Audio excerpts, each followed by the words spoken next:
welcome everybody.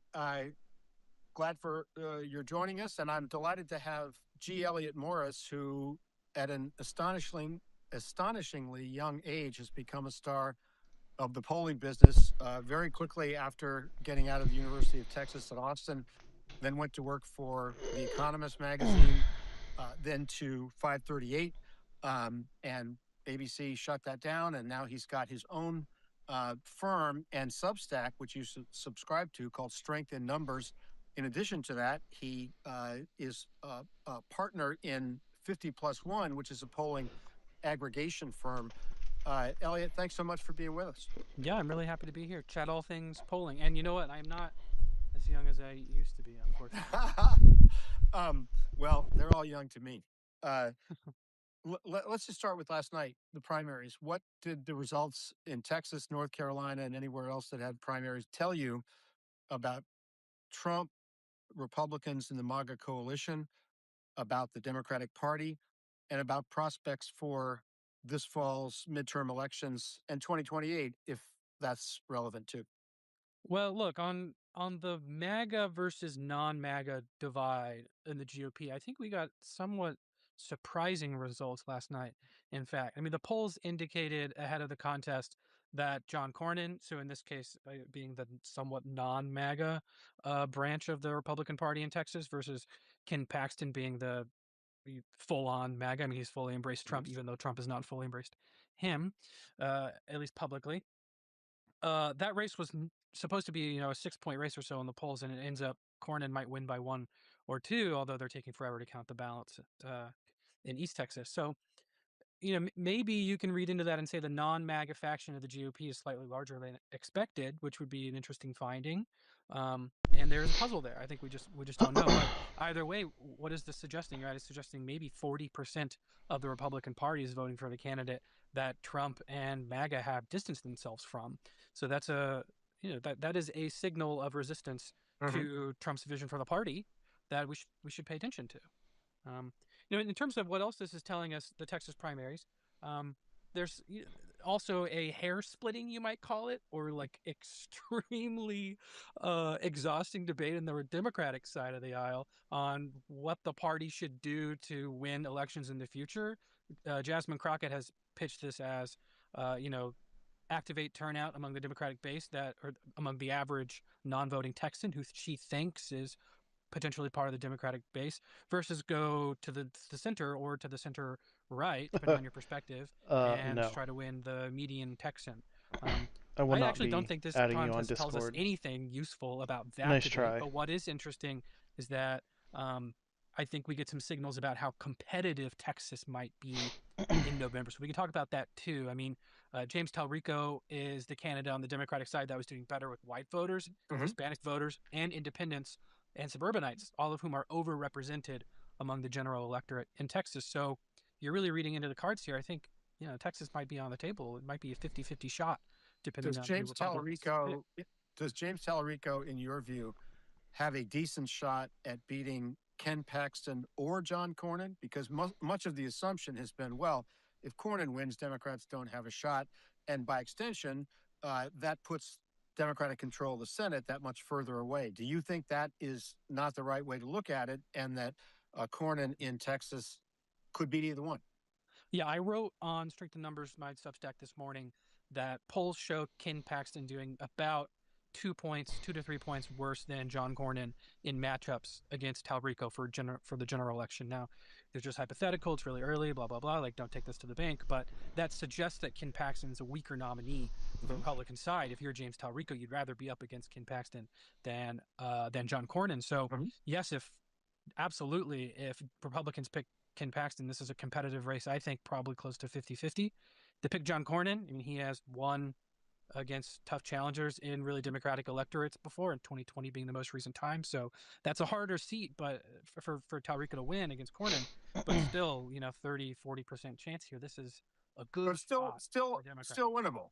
It's winnable. It's not likely, but it's the type of thing that, if you're like a maximalist Democrat, you might want to spend some money there if you're also spending money on the other seats like Maine and North Carolina that are more competitive.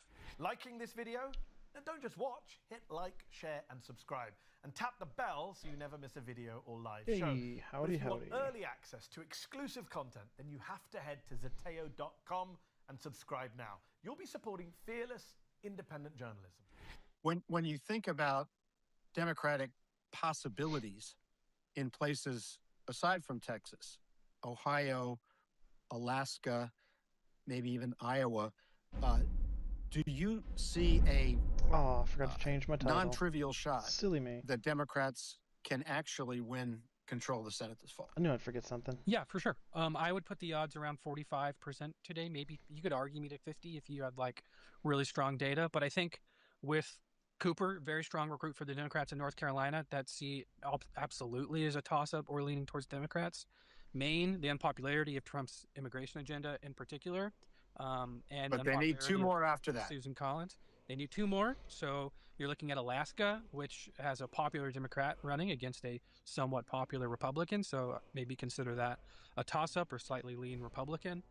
And then Texas, Ohio, Iowa, there's lots of opportunity on the board. It doesn't look like a clear victory for Democrats in the Senate, but you know, the map is looking bad for them. So if they're even drawing close, that's a pretty, it's a pretty strong statement about where they are and where Donald Trump is.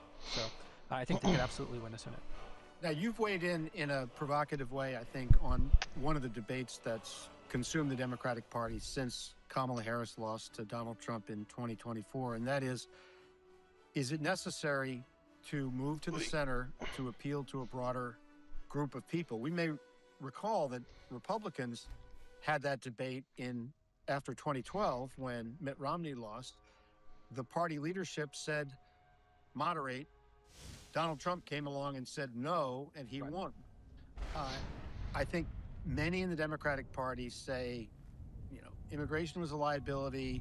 Social issues, in particular the transgender issue, was a liability, and they need to change their positions. You say that's not true. Tell me why. Yeah, my big take here is that the people giving that advice are not acknowledging the uncertainty that we have about why people make their decisions. That being uncertainty about what happens in the future. You make a good point about this with 2012 versus 2016 Republicans, but also the many other factors that go into why people make their decisions about who to vote for, in addition to, and sometimes despite, the ideology of who they are voting for. So those are stuff like, is this candidate from a community that I resonate with? Are they representing me in a descriptive way? Do they seem to have the qualifications that I would want in someone to hold office? Now, we could disagree about whether we think Donald Trump has the qualifications to hold office, but evidently the median American that was voting in 2024 thought that he did. So there's also a couple of other criticisms of the Democratic Party that really come out in the data. So if we can talk about the data for a second. I asked in my Strength in Numbers poll last week, a representative set of 1,500 Americans, do you think the Democratic Party is weak or tough? Do you think it is extremist or elitist? And I also asked people if they said those same things about the Republican Party. The Republican Party comes out as more extreme, come out as more elitist compared to the Democratic Party, to the average American, whereas the Democratic Party comes out weaker and less tough to the average American. So if you're just trying to triangulate party strategy here, the weakness for the Democratic Party is not that they are perceived to be extremist or elitist, is that they're perceived to be weak. So we can have this debate about whether or not Democrats should be moderate, like in absolute terms or in isolation, but if there's a question about what Democrats should emphasize right now, what their bigger problem is in terms of comparative problems here, the actual comparative problem is they're perceived as being weak, not standing up for their coalition, not being effective in government. And honestly, that's a harder problem to solve. So I just want people Since Democrats don't have power in government. How are they going to, one of the tools they have to show that they're tough is shutting down the government, which they've been doing, and we should look at these numbers again after the DHS shutdown and really sinks in people's brains.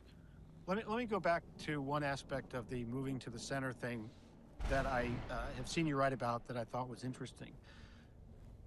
People advocating a move to the center say they're looking to square up with the median voter. Your view, as I understand it, is that there really isn't a median voter. You're chasing something that doesn't exist because people in the center or movable voters don't have much of an ideology. They have conflicting views on issues, and therefore it's like trying to nail Jello to the wall. Is that have I got that right? It's a good way to put it. Yeah. Look, if you do the math here, about a quarter of Americans are solidly liberal. If you ask them their opinions on stuff like healthcare funding, Social Security, war in the Middle East, immigration, etc., they're solidly liberal on those things. Another quarter of Americans are about solidly Republican or solidly conservative. Or we just call them right-leaning because they're not super lowercase c conservative in the traditional sense. And the rest of Americans, if you ask them what they care about, what they want their average party to fight for, they don't signal ideological priorities. They're not saying I want a party to reduce the national debt or end wars in the Middle East or what have you. They're saying I just want the government to take care of me, to lower the cost of living, to make healthcare more affordable, provide me a home, like safety on the streets, low crime, etc. These are people who are sending signal that they're just like interested in high quality of government and of living, and they're not necessarily ideologues. So how you appeal to those voters who do not interpret politics in the same ideological way that you and I do, something called I call the strategist's fallacy in American politics. The way you engage with those people is to talk about conditions, not necessarily ideological moderation. So it's just a different way of thinking about how we send messages to voters from a party point of view, and to get out of this like shoehorning into a liberal versus moderate debate that first off polls suggest voters don't actually resonate with, and also is providing very little utility to party strategists, people communicating about priorities, including legislators who have to decide what to vote on and what to put emphasis on. I want to remind our viewers to send in questions because we're going to answer some of those a little bit later.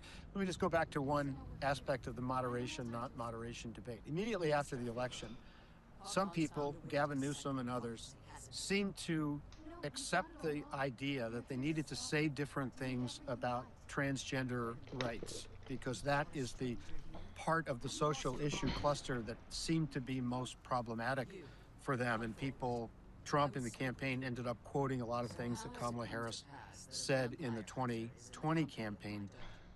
Was that a well-founded move? Should they do that to their political advantage, or is it kind of irrelevant? I don't think it's irrelevant. Look, I see two plausible paths to success here. One, maybe the Gavin Newsom route. Okay, let's see how he does running for president or maybe for governor again. I don't know about term limits in California. You'll have to excuse my ignorance on that. Or you can do what Abigail Spanberger did in Virginia. Polls in Virginia in 2025 indicated voters trusted Abigail Spanberger to handle the issue of transgender rights by 16 percentage points over her Republican opponent. And her line on this was very consistent. She said it should be a decision left up to local leaders and school leaders, not something that she wanted to focus on in her administration. And voters said they trusted that position more than the Republican position, which, if any of you recall the Virginia election, candidate there was just hammering Democrats for, apparently being in support or allegedly being in support of men competing in, school female sports, which is, there's not adults competing in school female sports anyhow. So, look, what I'm saying is there's multiple paths to success here. If you actually look at those, then it's not clear that an ideological moderation or what some people criticize as throwing groups under the bus approach is more successful than an approach that de-emphasizes the issue and says let's leave this decision up to local leaders. That's something that apparently resonates, and I'm just talking about the election results here with the American people more. I was very struck by something that I read from you recently that looked back at the 1992 election when Bill Clinton won, and it has become accepted wisdom that Bill Clinton won in part because he said he was a different kind of Democrat, presenting a more moderate image. Sister Souljah, the moment where he distanced himself from some of the demands of the Democratic base or the behavior of the Democratic base. And you say that's simply not true, that wasn't why he succeeded. It was about economic conditions. Does that if you're right about that, does that argue for a full-on focus on economic conditions right now, even though the economy is not terrible objectively, although people feel badly about it? Yeah, people feel badly about it. So, yeah, maybe don't think about campaigns in terms of binaries. That's not how they operate on the ground. It's not one issue or another. Especially in our modern media ecosystem, there's almost infinite space for testing messages out with the American people. So the way that this actually, I think, should work on the ground for Democrats is they should emphasize their strength, which in this case could be stuff like Donald Trump's immigration enforcement policy, which is dramatically unpopular. To an extent, the Republican attack lines on transgender Americans is unpopular in the sense that the reframing approach from Spanberger, for example, is very successful electorally. And they should focus on another strength, which is the anti-incumbency bias that comes from being economically stressed out. You note that accurately, I think, that the economy for the average American is not necessarily terrible, but people do feel badly about it. And when they feel badly about it, they tend to vote out the party in power. So that is a strength that Democrats can lean into, the strength that Zohran Mamdani, for example, leaned into in the Democratic primary for mayor in justifying a move to the left on economic policy for New York City. So I think that there's room to be creative with the strategy. And that's what I want people to take away from a more holistic view of how voters make decisions. It's not either the moderate issue or the progressive issue. It's the strengths on all of these issues in combination. Finding the popular messages on all these issues that actually moves voters in either direction, by the way. So Republicans have been successful, for example, on transgender rights, even though Americans don't necessarily agree with the policy of the government on that. Yeah, go ahead. You said recently that after Americans have seen so much video of brutality by ICE officers and seizing people and disrupting communities, that we've reached a tipping point on immigration. Does the tipping point mean that it's wise for Democrats to talk about immigration affirmatively, or does it mean they don't have to worry about it as a big vulnerability? Yeah, voters don't view issues in terms of their meta labels. You know, if you're talking to people about border security or about someone getting killed in the street by an ICE agent, people aren't thinking about that as an immigration issue. They're thinking about, what they're actually seeing on their screen. So, and conversely, right, in 2018, 2019, when people are seeing videos on Fox News of caravans of migrants coming to Texas, they're thinking about, border security and overwhelmed security forces, not like immigration, whatever that means. So this is important because of what I just said in your previous question. Parties are successful in campaigns when they reframe how voters think about the issues, the meta umbrella things we're talking about when we're talking about policy. So my argument to Democrats would be you can find a lot of success in talking about immigration if you are pointing out the excesses of the administration's policy that are very unpopular. So that's stuff like deploying thousands of federal troops to Minneapolis and people end up getting killed, or deporting, for example, long-term immigrants who have been, running the diner in their community in rural Missouri. And there's this case in Kennett, Missouri, of a woman named Carol Hui being deported after living there for 20 years. And the community loved her, and it's a Republican voting town. And now they're saying, this is not what we voted for. So stuff like that. You point out where the government has gone too far in their policy, and then you change the way that voters think about the issues. Now that works until you're in charge of the government. You have to be responsible for the choices that you make. And that's going to be a really hard problem for any president, regardless of party, going forward, because of the level of disaffection and discontent in American politics, especially on the economy. Part of the reason in our traditional political science models of elections that presidents win is because they're more trusted to handle the economy. So yes, this is going to be very hard for the Democrats if they win in 2028 and they can't deliver, or even if they do deliver, voters still feel bad about their level of economic and social mobility. That is a long-term problem for either party, that anti-incumbent bias. I think I wrote last May or so, if I'm remembering correctly, we may be entering an era of one-term presidents in American politics. There certainly has been a flip-flopping back and forth recently. So that's and we've certainly had a continuous flip-flopping in control of the Congress. That's right. I mean, people. There's a sort of contested majority going on back and forth. So, yes, this will be a hard problem for anyone to solve, so long as discontent and disaffection remains high. Let me take a question from Jane, who, relating to our earlier discussion, she says younger, more progressive candidates have been winning Democratic races. So maybe Democrats have moved more to the left than people realize, and candidates simply need to accept that. Ring. Thanks for the follow. Yeah, I think Zoran Mamdani is a really good example of what I said about reframing debates about Woo. left versus Dinky center. Doibler. Nice. And just Awesome. into a like pro problem solver framework. You know, we're actually going to get things done, and he's done a lot in his first couple of months as mayor of New York City, delivering on some of those promises. Now, like, we'll see if the free bus stuff sticks or if the grocery stores actually turn up. But he ran a campaign focused on affordability, and he's run a mayorship As opposed to staying so in the far center that and is also solving nothing. focused on affordability. I guess it's early days. We'll see what happens to his approval rating. But if you are a left, or for that matter, a very right-leaning candidate, then your task is to Or pretending to be in the center when actually reframe your approving ideological pitch to the American right-wing people legislation. as a message of emphasis on issues that people care about. Like, I'm just going. Zoran Mamdani said, "I'm going to solve affordability for you." Period. Some of my ideas might be a little more left-leaning than your average mayor, but I'm going to solve it for you. And people said yes. So James move Talrico far says, left or "I'm gonna right. That's solve where the work gets the done. inequality crisis in American politics and the focus on elite power In terms politics, of especially in Travis County in Texas. better And he wins the healthcare, Democratic yeah. primary there. Maybe he won't actually achieve any of those lofty goals, but people resonate And it's obvious that with the a emphasis, and that is a powerful maintaining a message centrist as well. position, One of the things it that's only happened in my allows business, the news business, especially the on far television, right wing to further is a maintain control. segmentation of viewership. So or yeah, audience it actually by is going to take the ideology a of the organization.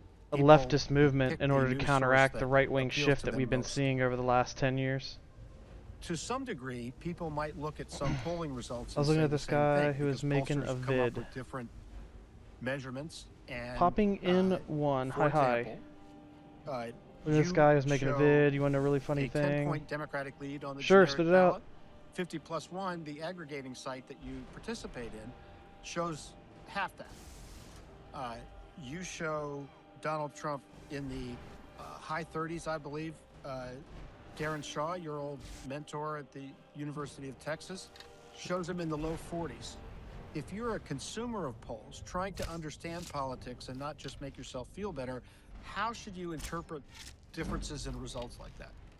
Yeah, the first thing to note is that the survey that I conduct on Strength in Numbers is very intentionally a survey of all Americans. Has not it just been a registered fundamentally voters or likely right-wing voters, shift but everyone, over the because past that's who the 10 Constitution gives years? power to. Yeah, And I think that's who pretty lawmakers obvious. are in theory supposed to represent, not just people who have the time. The to show optimal up length on- of a sniper barrel on- cutting on it voting inch day, show by up at the inch ballot from box. 6 feet was So, 41 inches. This does have Okay. some impact on the polling numbers. For example, voters, Today I learned, I who guess. registered voters are much more likely to express opinions in opinion surveys, Mhm. perhaps because they're more engaged, so they're just less likely to not have an opinion, to say they don't know. And I think one of the Whereas main reasons for that polls of rightward adults shift is is because of corporatist Democrats fair enough. that are more Maybe so. concerned with Fine too. maintaining the So, status that quo. is a source of disagreement between the surveys, in and my terms of survey their, typically has lower numbers on both you the know, approved and financial disapproved prospects, their own questions than you might personal find financial in prospects Fox than they News are or actually any other combating registered or likely voter poll. things So like that's fascism important. and It's not just my survey, anti-Semitism. it's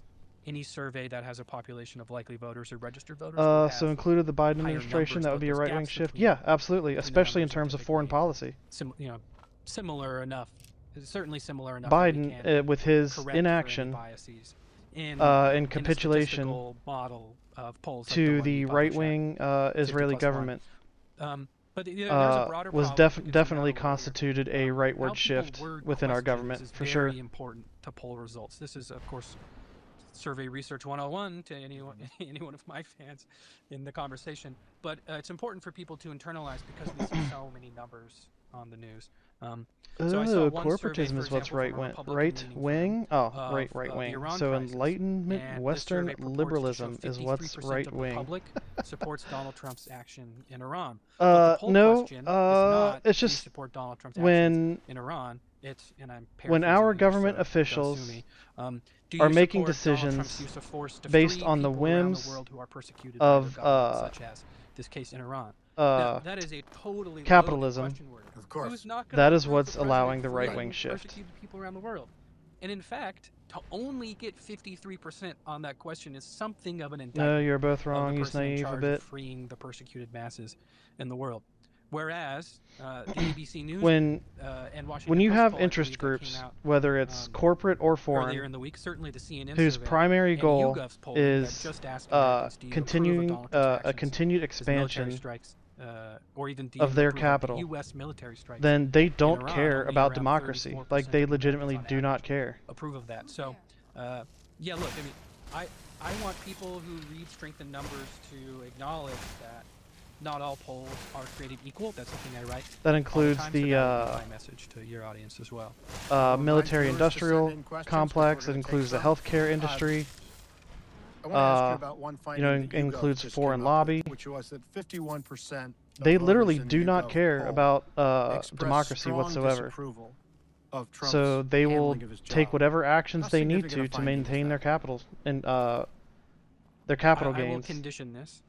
If that sticks, Joe, for may I more speak than for a second one because you're so survey, wrong. I don't want you to dig your own it will grave. be the only time in American There's no politics, grave to dig. in modern polling history, that a clear majority, 51% or more of the public, has had a strong disapproval rating of the president, if it sticks.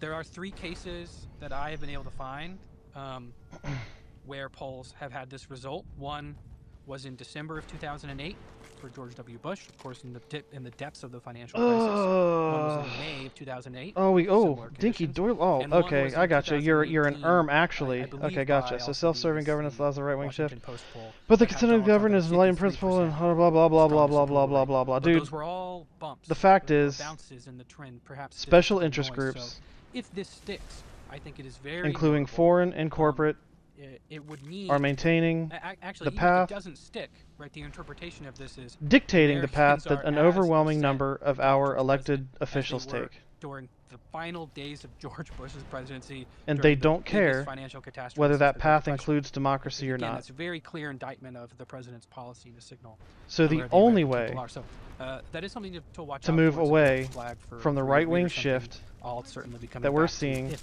indeed is it to sticks. separate Let me ask you a question posed by my old friend these Paul special Ingalls, interest groups who says, from within "Do our you think electoral Democratic process." listening tours That's it.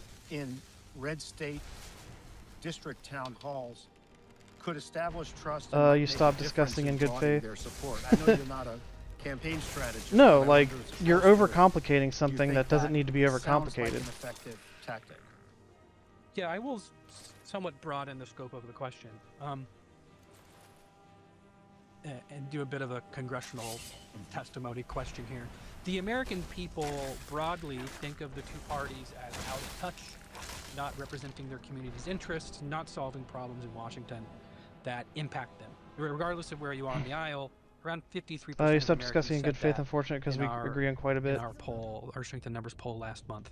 My That disdain is certainly a signal comes to purely parties, with or the should be, influence that they that need to figure out ways to make themselves special more interest groups relatable have to within the our average person. electoral That process. includes, for the Democrats, And that is causing voters in rural our elected areas, officials and to no for the longer Republicans, represent voters us in coastal states and and cities, represent the interest in of those South groups. Texas, places with lots of Latinos, etc. So if that is if you agree with that and that is your goal, then let's just get creative. We Let's aren't do whatever we want. Listening anti-intellectual, tours, we aren't potentially good anti-corporation, we idea aren't to signal to anti-billionaire, we don't voters want to stop microchips that being candidates produced, are we saying, don't you know, want to I stop hear some you. parts. We are here That's true. to We don't want to internalize stop some whatever parts of problems you have capitalism. and But unregulated put a megaphone capitalism on the will of the people in is government. or what proven have to you. be But other an ideas are great, overwhelming too. harm You could have local or within regional our party society. conventions And where we've already leaders seen from this the regional process take parties place. are talking Uh, to voters and giving speeches about values. Doesn't have to be in the Democratic Was it National Convention. You can during imagine the some of robber baron these era, prior to listening the sessions happening at national conventions. I mean, prior this to is just a FDR. question of party priorities, but prior I think to it even the crazier. Great I think Depression. I wrote last year one particularly pie in the sky idea. Let's just And stop what brought spending us money on back TV from the ads. brink of They're that so was expensive. I an used to work expansion for a TV network. I of know how crucial they are to the TV business, so let's just leave that to the TV business folks. what do you But call from a it? campaign perspective, Social you benefits. could spend the same amount of money, which is hundreds of millions of dollars, The on, concept must be not agreed upon then. buying out Without coffee agreement, it's all shops in small equivocation. towns, or just hosting regular local events hosted by the party at the movie theater. That might be more effective. And it could be more effective in terms of signaling to voters in areas that you don't typically reach. So, for example, Democrats in rural towns like the one I'm from in South and Central Texas. The thing is, it doesn't we're have here to be listen to your complete and agreement. Maybe even can be a tool for organizing at the local level. The point is just It just has to be a recognition that there's a flaw. There is a flaw in our system. Smart in picking up on a problem here that and all the evidence points to that flaw being the intermingling of corporate and special interests within our electoral process. Asked a question that I think is interesting. Like, that legitimately does exist. A critical level of support for Trump, job approval, from non-college voters that you would regard as a very strong indicator of prospects and as for long as positive or negative in as long as there's bad faith actors out there, I think Donald Trump has that a floor of approval keep trying to convince us that the problem 35%. Is that there's except in there's cat litter in high school bathrooms, then we're never going to actually 6th, for example, is make much progress. 2021, where Donald that's a Trump's fair approval rating diagnosis of the falls symptoms of the potentially problem. below I'd agree with you. 35% among all adults. Like, I don't even think that's the symptom. I think that's the disease. If we're breaching that point, that's I would say the the symptom is the culture war BS. By 50 points or so, by even So he is saying. And he's only at around. So he is saying BS. 55% with Republicans. That's what. But he means well. The composition of a 35% approval rating. I would say the symptom is all the culture war stuff, the immigration stuff, numbers with Republicans are falling below 50%. In terms of electoral support, for our foreign policy, I cannot tell like, I believe those are all symptoms, and the disease is the influence that special interest groups have on our electoral process. 2022, so someone could pull that up. But in 2024, Kamala Harris wins about 36% of white, non-college educated folks. So Donald Trump. And like, we can make progress towards getting a better healthcare system. If he's only winning half of working college once these MAGA Republicans are in the minority. That is certainly but it's not until we address the actual disease. Once they take power again, it's all just going to come. They're just going to undo all of it. Like, we've seen this process, like, in recent history. The early polling that shows very Biden makes some progress in our domestic policy, and then for the proposition the next president, Trump, comes in, just undoes all of it with a series of executive orders, and therefore you and then blames the Biden administration for how terrible things are. Proposition that so much shit like, it's astounding that Donald Trump isn't going to get support for doing just bad words for a good cause. When you look Take at it like that.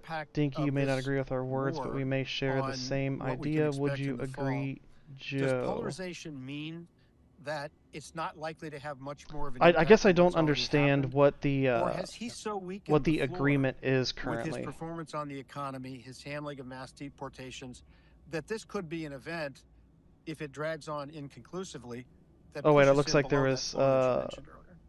You're putting out something Biden very into a important. special Let's go back interest to question billionaire polling again. pharmaceutical If a poll class. is asking Oh, that to was support in things place Donald Trump way does, before you're Biden. going to get a lot of people saying no just because Donald Trump's name is in. Because you got to remember So, the quote, Citizens support United for decision military was strikes, during the US Obama military strikes administration. against Iran is more popular than Donald Trump's handling of military Microchips need strikes billions against Iran. as of That- unions are that's fair enough. capitalists. And we don't want to should stop them. probably We don't look want to to the stop fair latter companies question like for a more accurate Ice-T measurement. or Steam or Mhm. Technocrats. But we We believe that the governments would be more efficient if it was overall based on number here science is and not not lies the and story. propaganda. That's The true. I story agree is with that. among Republicans. It would be if it was based on Donald Trump did science and not promise lies and not to propaganda. start any more foreign wars. So let's Do you take that into sincerely account. believe that special But interest this was a influence is party particular alignment specific? draw No, of I don't. support for young men to the Because Republican Party. you see And, special is interest one of groups the things the donating to both Republican Party campaigns, with, or for example, their both opposition parties. to war in Ukraine against Russia. a signal. That so no, they're not. They're going to. They're going to donate to whichever candidate has the best opportunity, which they feel has the best opportunity to further their interests. If he is now marginalizing and we see that, on one of his core especially with like not just to the foreign interest groups. For example, AIPAC, you see that they donate to both Republicans and Democrats. In a way we have not seen. The healthcare industry donates to both again, zooming out here, maybe my broader, Republicans and Democrats. AI donates to both Republicans and Democrats. Foreign involvement in wars just plummeted in general on anything.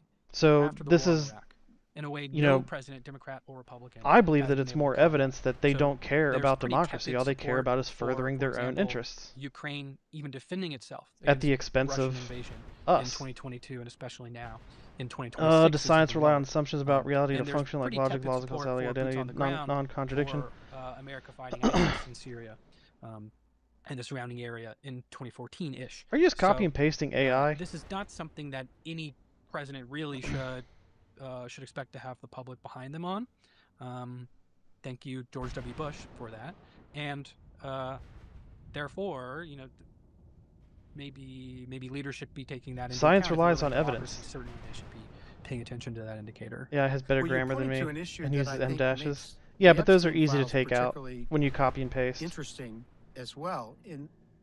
As with Iran, Trump. And plus, you can even start your prompt of elements of his base telling AI not to include M dashes. Really that's a simple, an easy issue to resolve. Any of the ideas that he purports to represent at any given time, are those durable, or do they only last as long as he? Science doesn't rely. No, it relies on a hypothesis.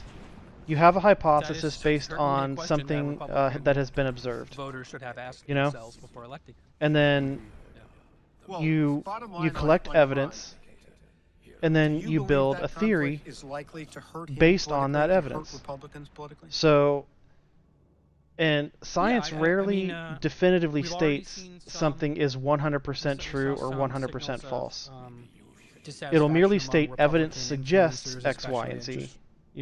Evidence suggests Y because of X. Like Megyn Kelly. That's how science works. The big ones. And like I would actually argue that that science, the purpose of science is actually to disprove previous notions as opposed to prove. Among the young voters, especially young men, that Republicans gained from 2020 to 2024 via opposition to foreign involvement. There's already been an erosion in that support. What did you miss? What did you miss? Somewhat obvious. I missed nothing. Yeah. Let me close because I've taken more of your time than I promised. But what does science already assume about reality fundamentally before the scientific method? It's based on It's based on observations. Election data site that the New York Times and then ABC ran. I understand something of a personal disagreement. You missed the goal being achieved, obviously. What was that about? Which goal? Look, we have different ways of doing things. Most people in our industry do. You cannot assume an answer, then seek. No, it's to answer a question. Why? It's the disagreement. It's like I am seeing this. I am seeing this take place. Why am I seeing this take place? Being filtered through social media is particularly toxic. For the most part, I actually think we all get along a lot better in real life than we do on the internet, to the extent that we talk to each other. I think Nate Silver and I both experienced a lot of stress. We are changing the game in running 538 for ABC News. And come on, we always change the game, Liberty. To productive disagreement about methodology. If we don't get the results we want, then we change the game, and that way we're winning. Final question. One of the things that we've observed over the years is that polling is harder and more expensive to do. It's hard to reach people on landlines. It's increasingly hard to reach them on cell phones. You have internet panels, but they have Liberty. You'll be happy to know that there's Do you personally there's a Dinky Doibler in the chat that's more of an actually than you. Still pretty damn accurate and likely to be with us for a long time, or do you think we could get into a position where polling just doesn't work effectively anymore. It doesn't measure accurately anymore. You already needed Yeah, presuppose. this is a good question. So Who the just fuck take you uses back in history for a little bit. presuppose? Come on, In man. 1948, the polls were off by 12 points. Use normal They language. mispredicted the margin Like of we know what it victory, means, but for come the on. Democratic candidate Who by talks 12 like that? percentage points. In 1936, the thing we had You before already need to scientific praise the surveys, powers that logic is straw valid poll, prior to was science. off by 24. So if we had any errors like that today, it would be apocalyptic. The errors we get Logic today is are a metaphysical, immaterial So, truth that science already polls are assumes. definitely more accurate than they were when they began, and we considered them useful even then. And there's no sign in a reversion of this like long-term increase in accuracy. So Impossible. The real problem My we have is constitutional that knowledge people is too expect expansive too for that. much from election That was such an polling in anime quote. particular. They expect election polls to be perfect because election polls have been sold to us by election forecasters in particular as, or they were in 2008 and 2012, really, really high quality predictors of election outcomes when most polling experts at the time were cautioning against that interpretation because polls in those years were more accurate really than they've ever been in history. Ugh, I forgot I hated this problem place. We've all Soul calibrated our caring. expectations towards election forecasting. A bunch of accuracy quests in that have 2008 and no 2012. That is a direction. that Damn is it. below search. Or above average in terms of accuracy, and now we're back closer to that historical accuracy, and it's too much error for. Yeah, because actually, even in the process of conducting a study, which involves a scientific method, absolutely. The other way to think about this, it does John, involve making an assumption in the beginning, you accept that because that's basically what your hypothesis is you're saying, based on what I have seen, John, if I'm predicting that this will happen. 60% and now here's the study that I'm conducting to either prove or disprove that. Support a path to citizenship for undocumented immigrants. Actually, at 72%, just for the record. 2 percentage points is meaningless error in that case, because the way that we should be using the surveys from a small d democratic point of view is to advocate for those positions, or at least to uncover what the average American wants. And in those cases, 2 points of error does not change your conclusion. I want to encourage everybody to subscribe to Elliot Morris's Substack, Strength in Numbers. Subscribe to our Substack, Zeteo, my column, The Stakes. And I want to thank Elliot Morris for a great discussion about this industry and the politics of this moment. Thanks, Elliot. Okay, thanks, John. Okay, take care. Did you like this video? Don't forget to subscribe to this YouTube channel and turn on notifications. For exclusive content and to support our independent, unfiltered journalism, head over to Zeteo.com. Your support matters.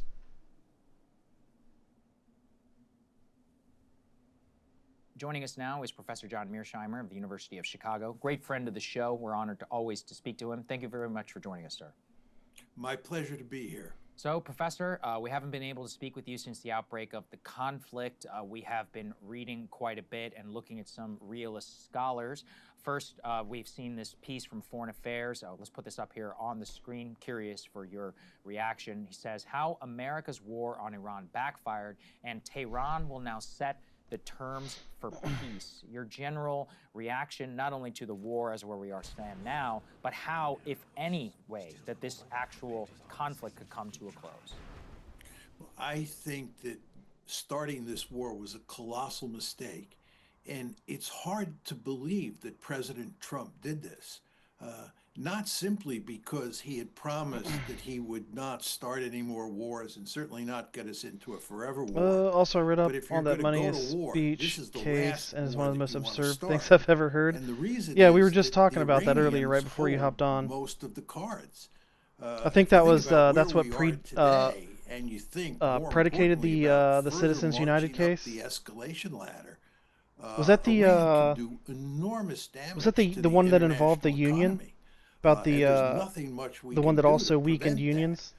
So we're in a precarious the freedom of speech, situation someone right now, outside your state can infringe on your right to vote for who you want to an represent exit within your ramp, state but as we move district. forward, things only get worse. We've been talking a lot this morning on the Israeli. I can't remember the US name of the attacks case, on but the I think it South Pars involved gas like field in a Iran union and member then that was retaliation both butthurt in, about Saudi having to and pay Kuwait union and dues in because the Qatar. union What do you make of the significance of these developments and this endorsed a escalation? Democratic candidate. I think it's hugely significant. And That's I that's think about the the extent of what I fact can that remember from that President case. Trump issued this post where he made it clear how angry he was at the Israelis for doing this is evidence of that.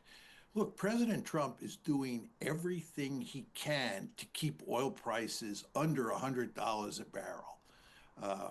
And that is not easy to do. And I would note that he has taken sanctions off Russian oil and he has allowed Iran to sell its oil. It's very important to understand that Iran is selling its oil on world markets. Iran has been allowed to send oil through the Strait of Hormuz.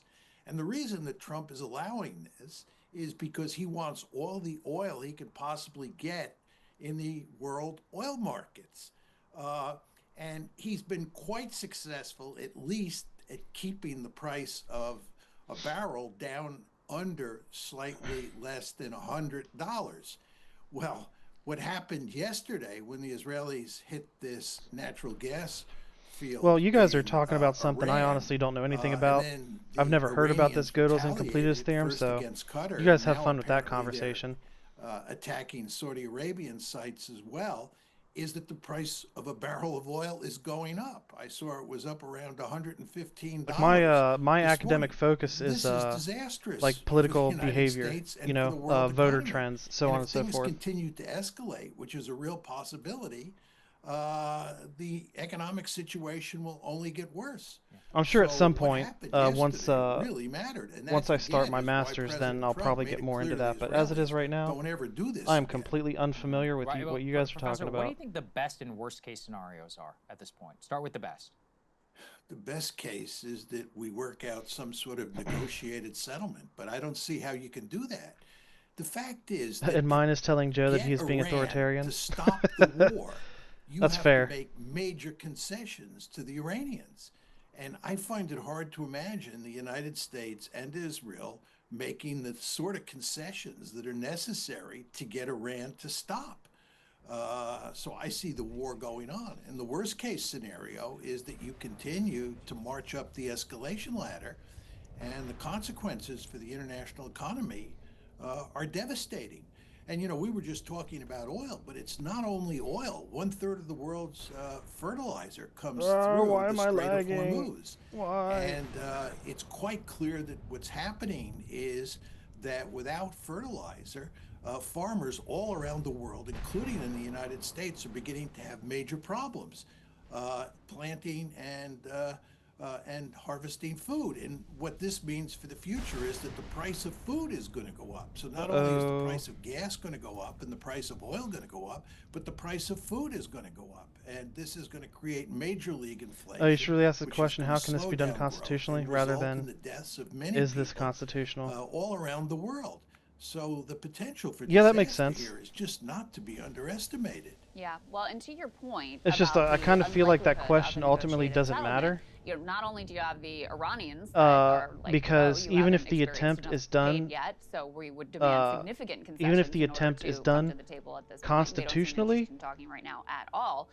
You also have then the bad Israelis faith that want this actors thing are to going to keep determine that going. it's not. I wanted to get your reaction specifically to the assassination of Ali Larijani. There's been a Okay, lot of speculation that the why is Israelis this? are What's going effectively on here? trying to make sure that any potential off-ramps Why are is my taken game off so the table, laggy? that anyone who could have been an interlocutor, could have been a negotiator is assassinated, so they are no longer available, that you have more hardliners who are in place within the Iranian government. I wonder if that's your assessment as well. It certainly looks like that. I mean, anybody who is moderate inside of the Israeli government is taken out. But I The think Iranian that- government. excuse me, the Iranian government is taken out. But I think it's quite clear that more generally, the Israelis have this theory that if they can decapitate the regime, that's a quick way to victory. And this is a fallacious strategy. It just doesn't work. Fallacious, So the nice. idea that they can, you know, kill Iranian leaders and that's going to bring the war to an end is not a smart idea. And again, I think you're right that what the Israelis are trying to do also is take out the moderates and see them replaced by more hardliners. Oh, well, at that point, the entire system is rotten, must be replaced. And again, we have already lost almost every failsafe. Yeah, I do believe that the entire system is rotten. It's hard to see how. And I think I mentioned this the reason is that to these other academics in the chat to the Iranians that to put an end to this war. I still believe the disease is like the ending sanctions. Or taking at least the special interest and foreign interest groups that are involved in our electoral process. And also just working out a deal where Iran is guaranteed that it won't be attacked in another 6 months. You want to remember that there was a war in June where Israel and the United States attacked Iran, and here we are, not even a year later, and we're back at it. The Iranians want this to be the last attack by Israel and the United States. So we'd have to give them some sort of guarantees.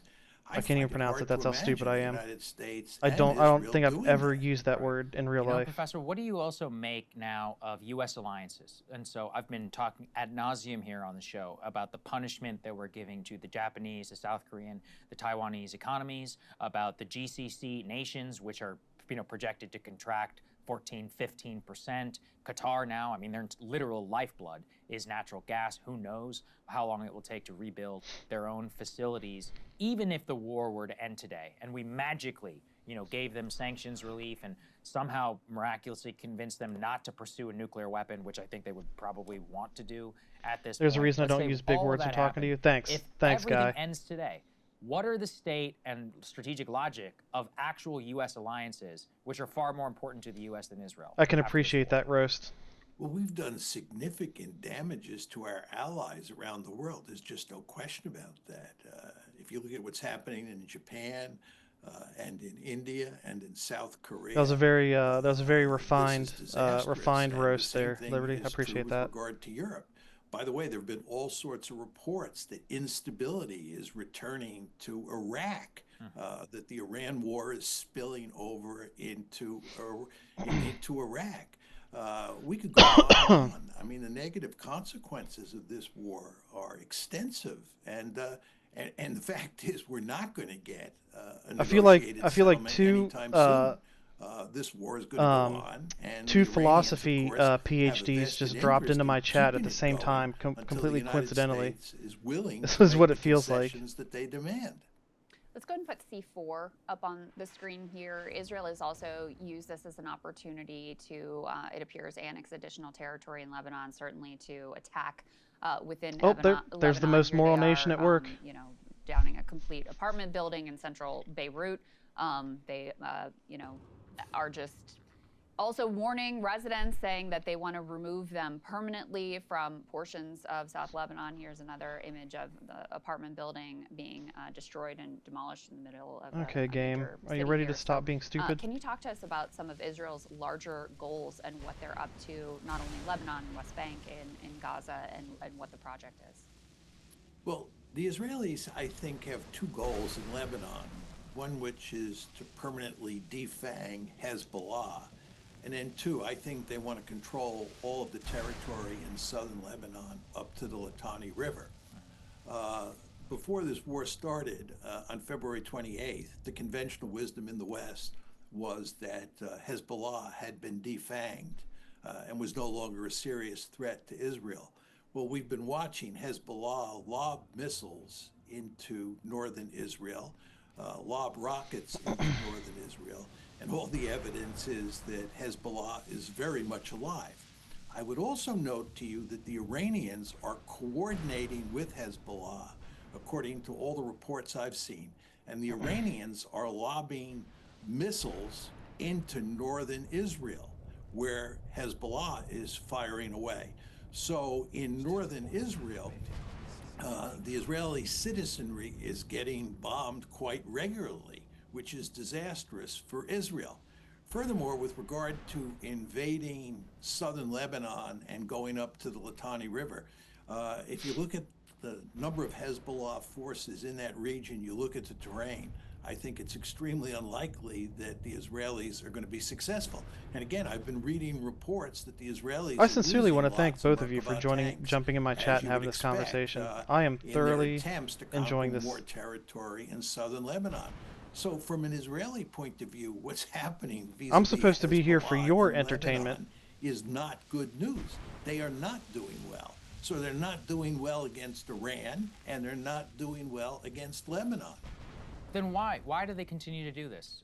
Netanyahu has bragged about becoming a, quote, global superpower. I believe he said that in Hebrew. Is that really just about fulfilling his ambition to destroy any potential regional threat, even at the cost of becoming a global pariah and co-opting the United States of America, which itself may abandon it sometime in the future? Why would they continue to expend this much blood and treasure if it's really not in their interest, or is it? Well, I'd make 2 points. One is the Israelis are addicted to war. The Israelis believe in a very profound way in big stick diplomacy. They believe that they can pound countries into submission. They don't believe that you need political settlements to solve wars. They think that you can settle wars with the mailed fist. This is a foolish way of thinking, but it is the way they think. And that explains a lot of what's going on. The second thing is that it's quite clear that Prime Minister Netanyahu is in political trouble. But the possibility would make it one. Israel. And oh, you're talking to them? His best strategy for I'm out of this one. is a constant state of war.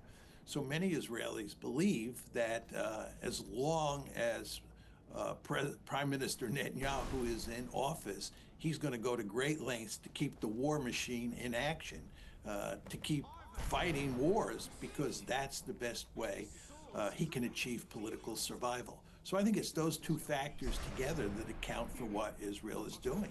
I wanted to get your reaction to some of the allegations of Joe Kent, who just resigned from the Trump administration over the Iran war. And in his telling, effectively, Israel came in and tricked, effectively, Trump into pursuing this path. He told Tucker Carlson yesterday, in clips we're going to do a more fulsome review of this interview later in the show, but he told Tucker Carlson effectively they would bring in what appeared to be faulty intelligence to try to manipulate the president and his advisors. I do declare. That is ultimately the reason I just pictured Trump you shifting your monocle while saying that. What do you make of those allegations, and how does that That match is a contradiction in and of itself.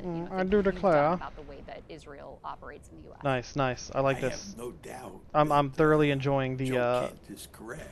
That it the was visual Israel, imaging I'm getting from this conversation. And this is the awesome. Israel lobby that led us into this war. I mean, Marco Rubio, the Secretary of State, and Mike Johnson, the Speaker of the House, said as much immediately after the war started. They made it clear that it wasn't the United States that took the initiative in starting this war. It was Israel that took the initiative, and Israel, in effect, dragged us in.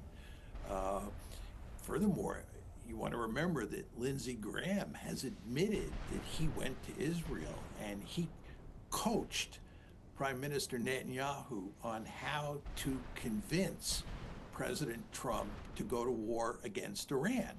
You just want to think about that.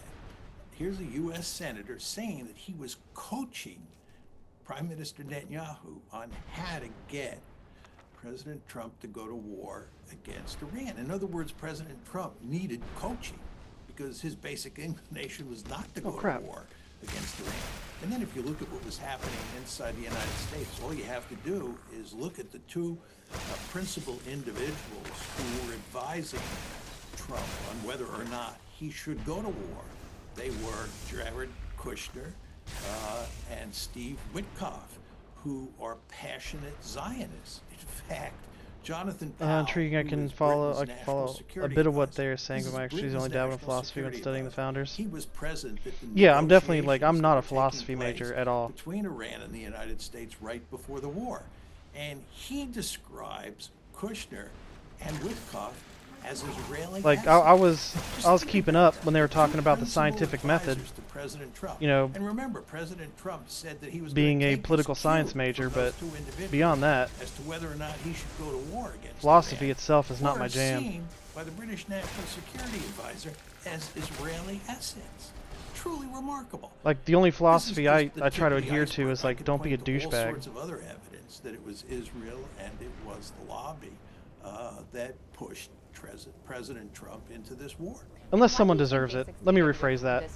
Don't be a douchebag unless someone deserves it. Obviously, I mean, Netanyahu talks about it. He's wanted this war for 40 years as a fulfillment of his greatest fantasy. Trump is not the first U.S. president to get pressured towards a war in Iran. What was it about him or his administration or the tactics that they used that allowed them to succeed here where they had failed in the past? Well, first of all, there's the possibility that they have information about President Trump's past I scoff. that they're using to blackmail him. Who? No Okay, seriously. Who that uses scoff? Come on.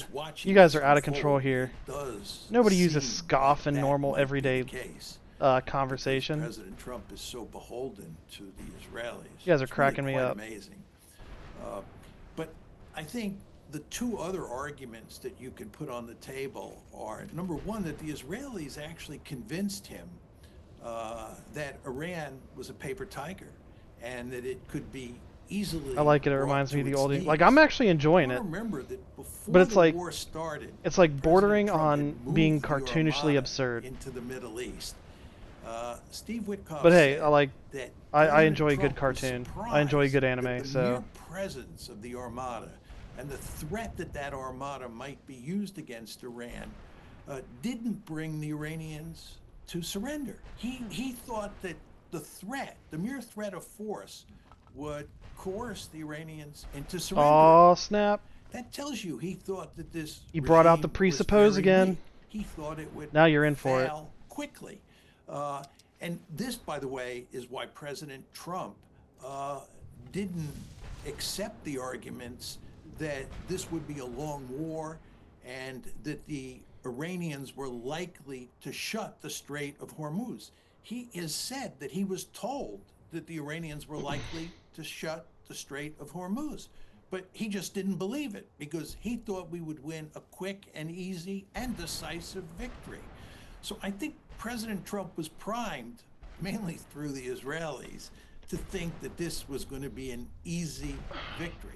Then the other thing is, I think now here's a question. Venezuela precedent is it reasonable to shift the blame of the war in Iran onto Trump's shoulders for choosing to take that action? I don't think he fully realized, despite the fact is he just a patsy, incapable of that this was a free thinking an extremely based on and we really didn't have a good based on his actions President Trump just being directed and recommended by other actors. The naysayers said this before Venezuela, but I went out and proved that, you know, we can do magical things in Venezuela, and I'll just do magical things again against Iran.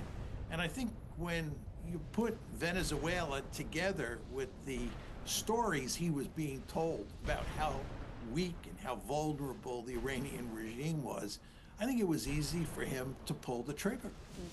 Last question for you, sir, about the Straits of Hormuz. It appears that some sort of ground operation is, you know, I wouldn't say it seems potential with the deployment of all these troops. Kitty. It would make sense in terms of the escalation. What do you want, kitty, kitty? I believe you already got attention you've earlier. It before potential to Gallipoli. What would that look like? Meow. What would that draw us into? Any sort of ground control operation stupid? On the Straits of Hormuz or on Karg Island? What do you want, stupid? Well, Karg Island is different than the Strait. Oh, kitty break. You have to get through the Strait Come here, to get to Karg Island. For once I think Trump was put into a bind. I'm betting Israel threatened drastic action unless we got involved, and they threatened to use nukes. And I really see no way out of that. I think it's almost impossible. I almost don't think that Trump cares about the nuke aspect. The Strait of Hormuz. My gut is telling me that you can't use naval force alone Israeli intelligence has every single unredacted piece of the Epstein files. All the precedents in this. Because honestly, like, I don't believe that Trump cares about anything except himself and his own wealth. It would require require a major operation. And even if you brought he's done absolutely nothing controlled to give me any indication that he feels otherwise. The fact is, it would still be exceedingly difficult for the Navy and for tankers and other kinds of ships, cargo ships, to get through the strait. In large part because there would still be mines at the bottom of the strait. Oh, kitty, get some mines, scritches. which are Scritches. easy for the Iranians to lay. And furthermore, the Iranians have all sorts of cruise missiles, ballistic missiles, drones, both sea-based and air-based, that they can use to attack any ships that come near the strait. So I'm not sure that even if you wanted to commit large-scale ground forces to try and surround the strait, that would solve the problem. There was an interview I was watching a couple days ago. I don't remember specifically who it was, but the idea was that starting with the assassination attempts against Trump a while ago, I think that it's around the strait, whether you're talking about putting ground I think that actors that are inside friendly of to Iran the Israeli try and government, capture like that for instance, like enriched Jared uranium Kushner and that Steve they Witkoff, have, is a I think they prescription for convinced big him trouble. that the Well, thank you so much for joining that us, sir. Iran As was behind always, those we appreciate attempts, your analysis. because if you notice, You're more than welcome. after It was he my pleasure. after he Hey, if you like assassinated that the video, hit the like button or leave the a comment Ayatollah, below. It really helps he get said the show something to more like And if you'd like to get the full show, it's something to the effect of like I ad-free and in your got inbox him every before they morning, got you me can sign or up something at like that. breakingpoints.com. That's right. Get the full show. Help support the So I future of think he independent was media. legitimate. I think he breakingpoints.com. legitimately believed Donald Trump has spent decades that undermine free and fair that elections. Iran was And let's be behind honest, his the assassination institutions attempts, that were set up to stop him, they even have though failed. there's But today's absolutely guest, no George evidence Conway, to suggest he's that. been in the fight for democracy for years. Bro, if there was enough in the Republican Epstein files lawyer to think who is Trump, the now previous running admin, for would have pursued it Congress as a selectively. Democrat I'm because guessing he it wants is to bring the damaging, but fight not for enough to destroy him. Then democracy again, to maybe it's less Capitol about Hill. him, more In about this his friends. conversation, we break See, the down thing is everything Donald Trump is doing to undermine free and fair elections, what motivates Conway to fight back, my opinion and what about the that, legal system about why and the everyday previous Americans admin need didn't to release do to it fight back as well. when they had Before control we of get it, into it, subscribe to is this because channel it made to stay some informed about how people in you their can group defend and democracy. their George Conway, welcome back to Defending Democracy. Always and their great to be here, club Mark. look All bad right, as my well. friend, You know, we have lots to cover today. like I think they Let's were start with like they didn't kind of necessarily. where I think If they cared about we taking left Trump off, down, they would have done it. last But I think they time. cared I know more you're about running for saving Congress, their and own we're gonna club. cover all of that, You know what I but mean? I want to begin with the Trump presidency. That's what my gut which, is telling me. You know, seems to now be mired at least on three fronts. Number one, the Epstein files continue to dog him, and I think that that is actually an underappreciated aspect of the challenges he faces. He is very unpopular. You know, it seems like the Don't you fall? you know, You the son of a- voters have really started to turn against him, and he has now added to that a war, which, you know, you understand probably the various factions of the Republican Party and the Democratic Party at this point than I probably even do. But it doesn't seem to. It's not clear to me what portion of the electorate he thinks this war would be popular with, either in his base or not in his base. Dealer's choice, George. Where would you like to begin on how you assess where we are now, you know, in March of 2026? He's right on schedule. I mean, everything that we talked about in 2024 about how irrational and how dangerous he was is coming to fruition. And one of the things that I always worried about was, you know, the possibility that he could blunder himself or egotistically draw himself into a war, because in the second term, he doesn't have the guardrails or the people who would tell him, like, you really can't do this and it's stupid, that he did in the first term. I mean, you know, General is logic Mattis, self-justifying, General contingent, Kelly, or grounded? you know, It can be he all just of them. wasn't able It can. to just It can be none of run them. That's my roughshod opinion. over the national security. And But then again, I'm not defense really involved in this and then, conversation. Obviously, I'm just. he is I'm just a witness. much less attached or much less beholden. It can be to any combination of all of arguments them that or what none of them. He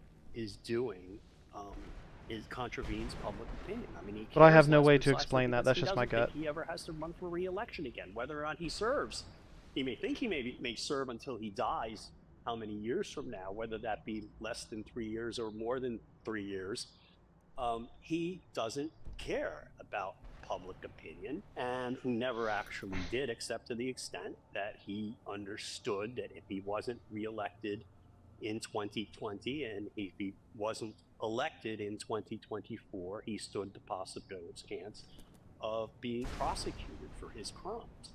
Now he doesn't fear that, because he either he feels that he's gonna prevail with or without an election, and also he's just in a we've talked about his megalomania, his narcissistic personality, his malignant narcissism. I've tried to educate people about that, and one of the things that happens with malignant narcissists is they always get worse. They become more and more detached from reality, and he's become much more detached from reality as he has become as he's becoming older and more mentally fragile, and as he has fewer people around him to tether him to reality. And if they try to attach him to reality and point reality out to him, he'll just fire them in a way that he wasn't really able to do in 2019 and 2020, including when he tried to steal the election. Even people resisted that. We're in a much worse place, a much more dangerous place. And the fact that public opinion is turning against him, he doesn't really care that much. Do you think he knows? Like, do you think they're telling him and he knows? Or do you think when he posts that he's the highest, most popular president ever, he believes that? I don't think truth means anything to him, okay? He knows, he doesn't care about the distinction between truth and lies. And so does he know he's lying? It doesn't matter to him. Truth has no meaning to him. All that has any meaning to him in any given moment is there even any sound coming out of my TikTok stream? I have no idea. Adulation, or some kind of a reward like money or a peace prize. And what comes out of his mouth is whatever is in his head at the moment that he wants to believe or wants other people to believe. CEG, prices are lower. He's saying that prices are all lower than they were before. He says all sorts of things, like the war's going to end tomorrow. No, it's not. It's all, his brain is mush, and he says with conviction things that he said the opposite of 5 minutes before or 5 days before. It doesn't matter. It's all a jumble in his brain. So I don't know whether or not people are pointing out the polls to him. I assume somebody must be, but I don't assume that he cares or believes it, because he has the capacity to just declare that the polls are fake, and that if an election goes the same way that the polls do, well, that's fake too, and that's why we need to ignore an election, and that's why we need the voter rolls, and that's why I don't think people are sufficiently prepared, notwithstanding what happened in 2021, for the possibility that he will try to fuck with this election. And he will. I mean, he's already basically telling us that's what he's going to do, just the same way he told us he would do that in 2020. And so I just think it's part of the, he's divorcing himself from reality because he thinks he can create his own reality. And the great megalomaniacs of history have always done that, and sometimes they've had the mechanisms and the physical force available to them to be able to do that, like Putin basically conducting this war, even though it makes absolutely no sense from the standpoint of the Russian people for years on end. He has the ability to keep waging the war. Or if you take another example, Adolf Hitler, moving around divisions that no longer existed during the Battle of Berlin in 1945, like in the movie Downfall, where you say, well, just send Wenck's army there. It's like, so, mein Führer, Wenck is no troops anymore. And he doesn't, he declares them to the people, he tells everyone to have failed him or pretends to not to have heard it. I mean, he is headed to he's in a very dangerous place psychologically, and we are with him, and he is a man. And don't forget, he talked about nuclear weapons the other day. He's got 5,500 nuclear weapons, the second largest arsenal on the planet, at his disposal. We can't be guaranteed that he won't drop one of those bombs on somebody at some point, because he has no moral compunction about it. He's not going to say, oh my gosh, I'm going to kill innocent people. He doesn't care. It doesn't mean anything to him. And he will do whatever he thinks in the moment that will make him more powerful. He wants to exert his control over the world in whatever way possible because he's the only one in his world. So that's the psychological nature, and that's why it's dangerous, and that's why, I mean, this is just one aspect of why I say in my congressional campaign and otherwise is we can't last 34 more months of what we've seen in the last 14. If this guy serves out his term, he's going to trash everything once and for all. I mean, we see, the Straits of Hormuz, gas prices are going to go through the roof. That's going to cause massive economic dislocation throughout the planet. And it's going to take, we saw what COVID did to the world economy, the disruption it caused. Well, having the Straits of Hormuz, the 25% of the world's oil that goes through the Strait of Hormuz is basically stopped for a period of weeks or possibly months. We can't even imagine the impact that's going to have on the world economy. It's crazy. And meanwhile, people are de-dollarizing. They think that because they don't trust the American government to issue the world's reserve currency. We have so many things going on and he is just at the center of the destructive process. And the nature of his personality, a malignant narcissist, the truth of the matter is, they only care about themselves, but they also are inherently destructive. They cause destruction because of their megalomaniacal belief in themselves and their complete lack of compassion or empathy or belief that anyone else in the world matters. And because part of the way that they control the world is by trashing everything. I mean, it's like what even Mitch McConnell acknowledged in his speech the moment, an hour, a few minutes after the impeachment acquittal on February 13, 2021, he said, this guy wanted to destroy everything on the way out the door in January of 2021. Yeah, well, that's what he's going to do. And if he starts feeling like he's losing, like, a congressional, say, the midterm elections, he's going to get even worse. You are running for Congress in New York, and we're going to talk a little bit about the specifics of that race. Let you brief everyone on the district and the issues and the like. But I want to sort of lay an overall frame, which is that you have been willing and volunteering yourself to be at the tip of the spear against Donald Trump now for years. You have made yourself a lightning rod for hate by him. He has called you all kinds of names. His political supporters call you all kinds of names. You have been a financial supporter of the Democratic Party and of causes that take him on. You've been willing to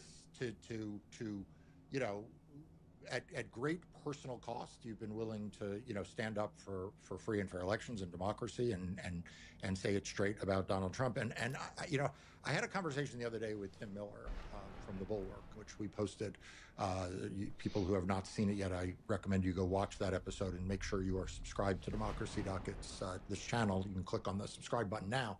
And I asked him a question about the Never Trumpers, and you're kind of in that camp. And I was like, are the Never Trumpers, like, how should I think about them? Are they like here for convenience? Are they here until like the party reverts? And he said, basically, just think of the Never Trumpers as Democrats. Like they're just part of the Democratic coalition. We are now. And you are clearly an example of that. Like you are as good a Democrat now as anyone when it comes to just core party support. But there is one thing that characterizes you individually, but sort of this cohort of the Democratic Party, which is you all seem much less afraid than other Democrats are of speaking the truth about Donald Trump and the Republicans. I think there's a part of Democrats like they are afraid they're going to get called communists or they're going to get called, socialists or whatever. And what's interesting about folks like you is like you just don't care. Like they can call you whatever they want. Why do you think that is? I mean, look, if you've gone through the process of self-education that all of us have, you realize that what's at stake is less important than being called names or alienated friends or even family members or money. I mean, what's at stake here is everything we have been taught to believe is great about our country is at stake. And truth be told, in terms of policy differences, the policy differences looked great at the time, You know, I mean, it was a different world when I became a Republican in 1980. At the, you know, I mean, I was a Scoop Jackson Democrat in high school, right? And then I supported John Anderson as a 17-year-old in 1980 as a college freshman. And then I became a Reagan Republican because I believed in free markets. I saw Free to Choose by Milton Friedman. I was disappointed. I thought Jimmy Carter looked weak. You know, although I have a different understanding of him now than I did then. And it was just the differences between the parties then were different, much different and much narrower. No one conceived of where we would be today. Ronald Reagan's last speech in office, everybody famously recalls, was a praise of immigration and how we are bound together by a belief in democracy and not by creed or race or ethnicity. And, you know, we are so far beyond, and then now we have like, well, free markets. I believe in free markets. Tariffs, these crazy tariffs that are completely arbitrary. They're taxes on the American people. Like, that's not Republican in the way that I knew it to be. Holding 10% a share of Intel, deciding who wins bidding wars for the press, interfering with the free press, prosecuting political opponents, running roughshod over federalism. Like, you know, I'm looking at this is the Gateway construction project, right, which was funded by, you know, our federal tax dollars, and it's being, you know, being managed by the states as it should be. And he wants to withhold that so that he can have Penn Station named after him. Congestion pricing here in the city. The administration has been fighting that. I mean, that's a local issue. It's like Republicans used to be in favor of federalism and decentralization. Everything is on its head. This is not a conservative party. It's a nihilistic party. And the Conservative Party, I know people, this is mind-bending to some people, and that people, I think, who are younger may not understand it, but the Conservative Party today is the Democratic Party, because as Democrats, we are trying to conserve the things that we have created. Now, maybe I didn't take my medication today, so I can't follow what you guys are talking about. Done it differently, one way or the other. You and I might have disagreements about that, but you don't go trashing parts of the government that people rely upon just because, you know, because you feel like it, or because for grift purposes, or because you just is logic logic? How do you define logic? We live in the politics of does today, logic meet these requirements? Don't compare to 10, well, 50, it's not 20, logical for them to meet those requirements, because then it would defy logic. Gone through this and having that's basically what it sounds like in my head. Ride over the cliff with the Republicans, who are not Republicans anymore. They're not conservative. They're just basically nihilistic, authoritarian grifters. We have no to give, and I do think you're absolutely right. There are a lot of Democrats. I mean, look. There are a lot of Democrats who basically stood up to Trump and stand up to Trump today. I mean, Nancy Pelosi ripping the State of the Union speech up and standing up at that cabinet meeting and pointing at Trump. You know, you got Chris Murphy talking the other day about where we are with this war. You've got all sorts of people. You got Jamie Raskin, who is my hero, who I'd love to be his wingman on the House Judiciary Committee. We've got so many people fighting, but at the same time, you're absolutely right. People are afraid, even in the Democratic Party, of calling out Trump because they feel like, oh, this is going to make them look like leftists. Well, I don't give a right. Because I don't. You could call me whatever I want. The right wing they call me a lefty, and then there are people and then I get walked, and then there are people who are lefty who say, oh, he's just a stalking horse for, you know, right wingers or something. It's like, you know, well, that's like not true. I mean, look, that's not true, but I'm just saying, it's like everybody's got these categories no longer mean anything. We have to have new categories. Are you for freedom and democracy and the rule of law and working out our differences through the political process and being pragmatic about what the solutions to the problems of affordability of housing, affordability of healthcare, affordability of groceries, infrastructure? Okay, are you into like using the government for what it's supposed to be for, or not? That's the divide in America today. I just want to jump in here because there are not a lot of things that I am truly expert in. I am expert in voting rights and elections, and I've been a Democrat and an active Democrat for years. And anybody who thinks that this guy is not, true and blue, good for the Democratic Party and of the party now, you're just not paying attention, or you're frankly not operating in good faith. When George Conway announced that he was thinking of running for Congress or was likely to run for Congress, he did it on a podcast that I had with him, and I called him afterwards and I was like, please do this. We need more people like this guy in Congress. Okay, the fact is, we need people who are going to fight every day and not give up a goddamn millimeter of territory to Donald Trump and the Republicans. And, I hear this all the time from you all watching this podcast, that you want people who are fight. Well, this guy's a fighter. And he's not just saying he's a fighter, he's got the receipts, because he has gone toe-to-toe with Donald Trump and the Republicans for years now. And when I need someone by my side who's not going to give an inch on free and fair elections or the legal community and their capitulation, the person I text first is George Conway. And so I hope everybody, whether you're in his district or you're around the country, and I'm going to give them an opportunity later to say how they can support the campaign.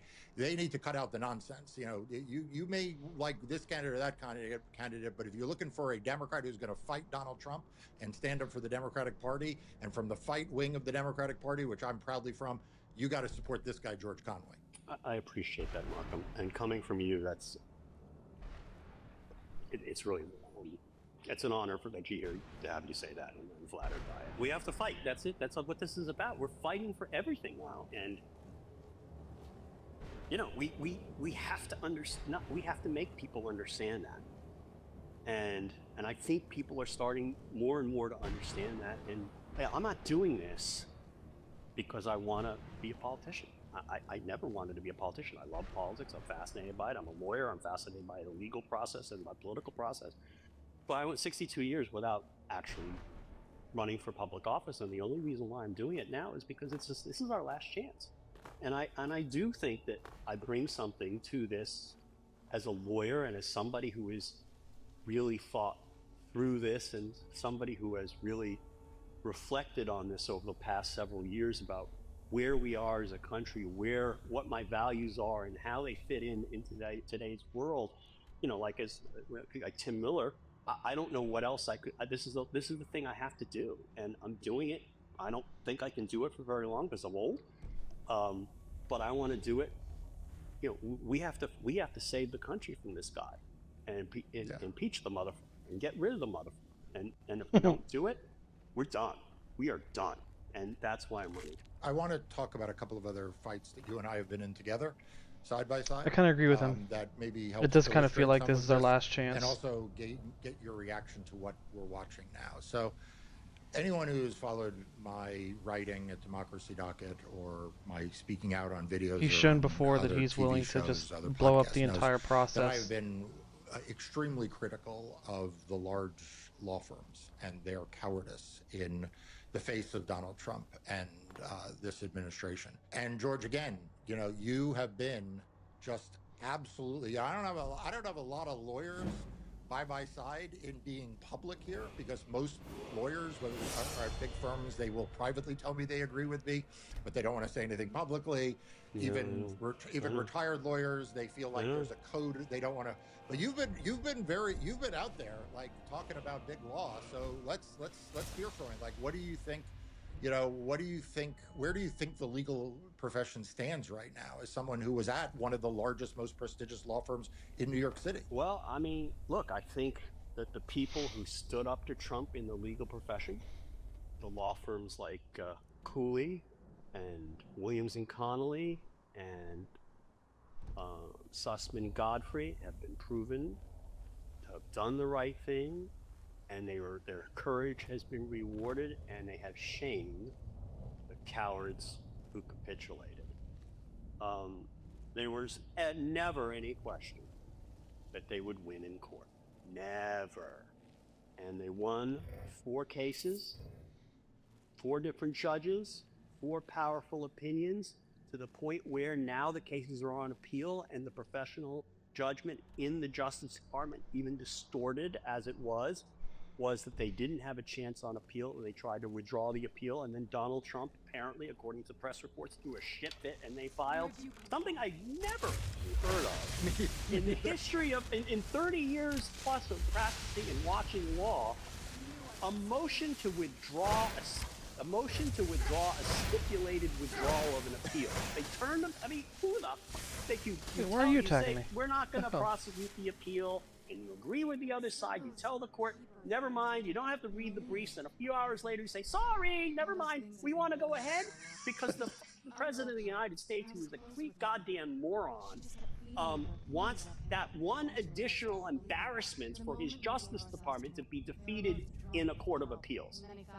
I mean, anyway, but to go back to the law firms, there is something about our modern culture generally where you know, it's become kind of, you know, that old Japanese saying where the nail sticks out and gets hammered or something like that. Everybody is afraid of being that nail in our society today.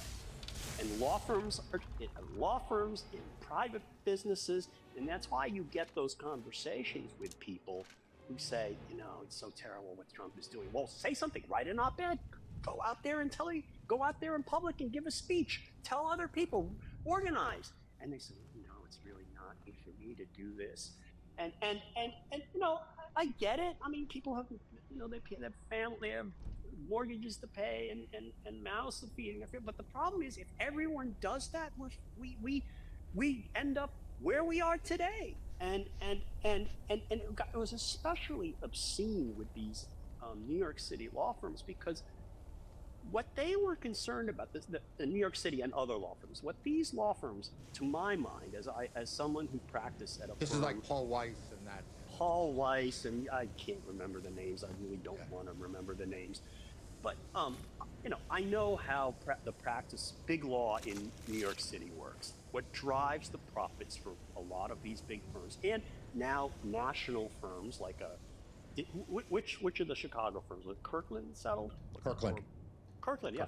They all rely on M&A work from the investment banks or, you know, LBO firms or hedge funds or whatever financial.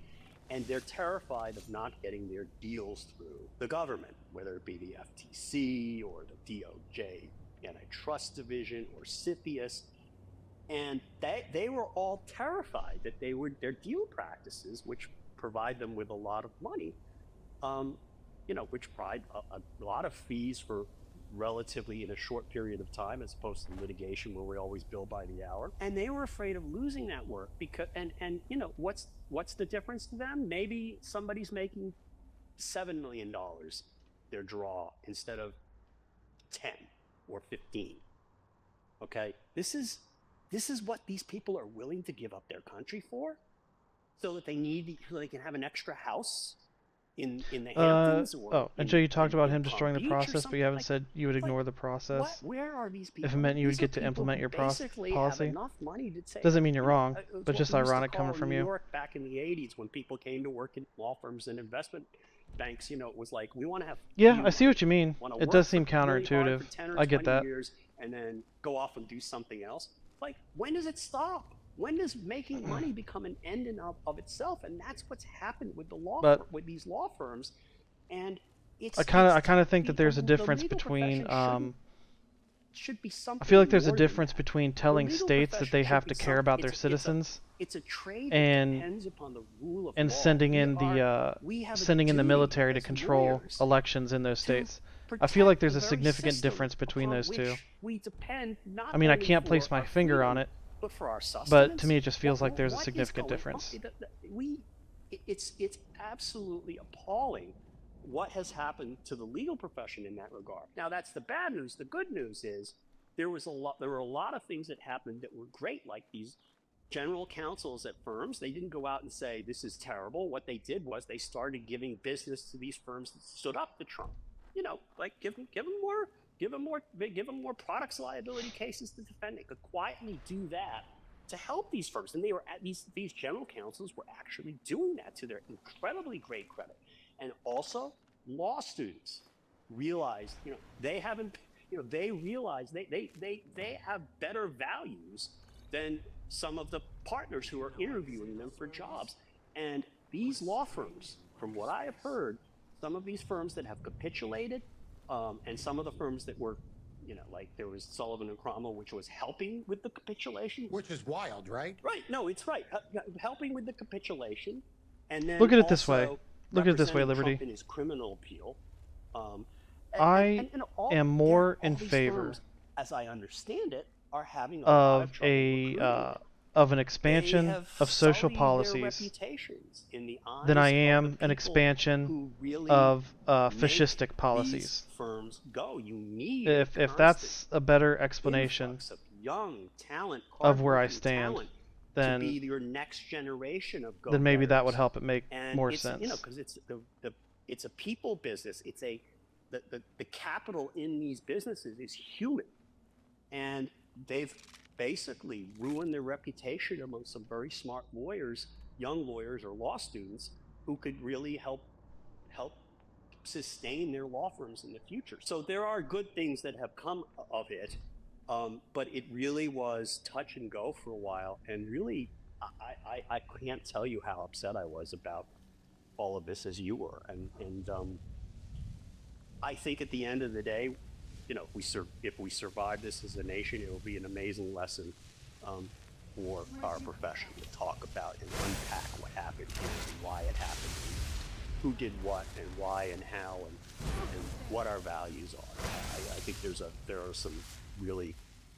be some really good writing about that, and I think we need to have years of reflection about it as a profession. All right, I want to talk a little bit about your run for Congress. As you mentioned, as I mentioned, you have announced you're a candidate for Congress in the city of New York. I'm going to let you, who is much more familiar with it since you live there, describe the district for people who do not live in New York City in a second. But and maybe you can do it as part of this answer. But I always read whenever there are big national polls that come out. I always read them, and I always am interested in what the top issues are. And I actually took some heart that in the latest NBC News poll, concerns about democracy were tied for voters' first top concern.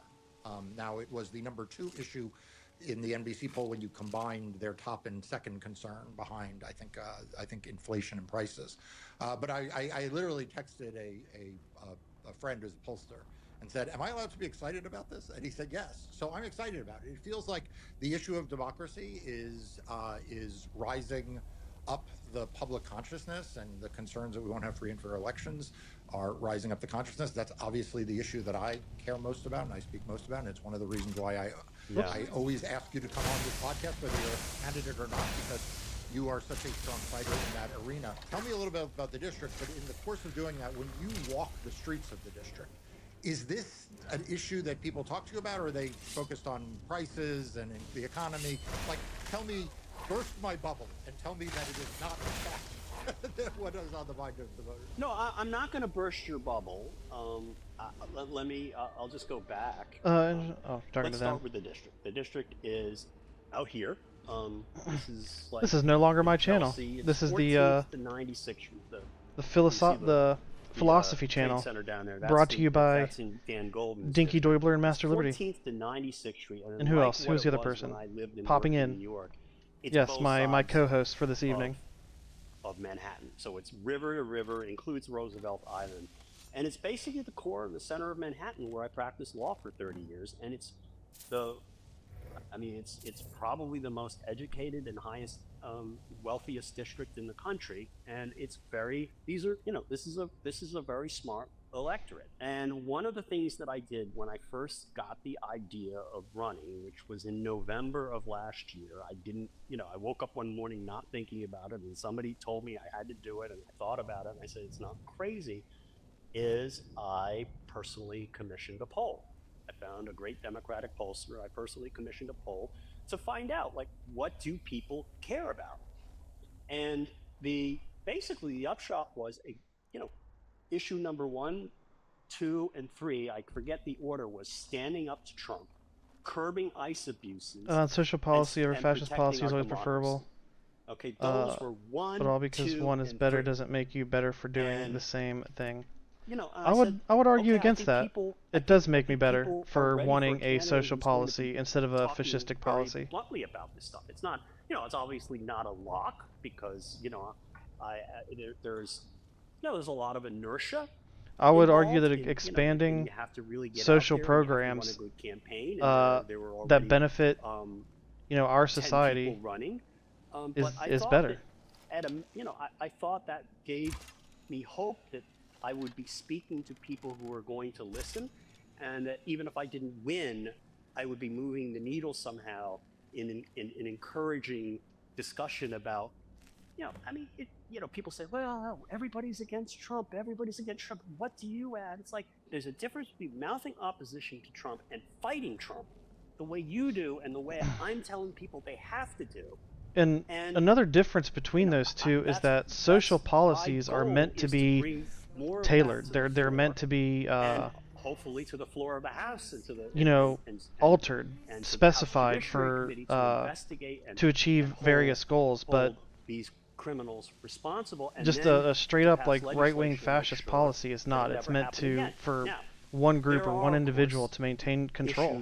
Other than then the only benefit is towards that group that's in control. We have concerns which about tends to be absolutely. I mean, you know, this is the most expensive place. The leaders of the corporate industry. The country's becoming more expensive. Healthcare, housing, groceries, gasoline. These are central to people's lives and their concerns, and rightly so. But how do you fix all of those problems? And choice. You fix all those problems. Let's suppose, and this is how I'm trying to explain how everything relates. Let's suppose you and I together, Mark, you know, we'll probably have some policy differences, but I have no doubt we can work them out. We get a staff together to rewrite the world's greatest bill. We'll call it the Everything is Better bill. Okay? And we'll compromise on everything. We'll split the baby on everything. And it turns out it's a big hit in the Democratic Party. And let's say we have a Democratic Congress, both House and Senate, we get it passed on January 4th of 2027, right? The day after Congress opens. Is he going to sign it? No. He's even threatening. The Republicans the other day passed a bill that actually addresses housing, a bipartisan bill. And he may not sign it. He doesn't seem to think it's important even though it's important to people. But let's say we trick Donald Trump into signing the Elias Conway Everything is Better bill by convincing all because you get a better outcome doesn't mean driving through an orphanage makes you better than the guy who got a bad outcome. Signs it. Is he going to enforce driving that law? through an orphanage? Is he going to obey that law? Is he going to refrain? I'm confused about the analogy there. I don't understand how the analogy of driving through an orphanage is he going to not divert those, fits in this scenario. Funds to some other project of his, whether it be building? I would want to better fund the orphanage that glorifies him, or starting another war. No, and that's why, because he's a criminal, because he doesn't believe in the rule of law, because he thinks that he is the law.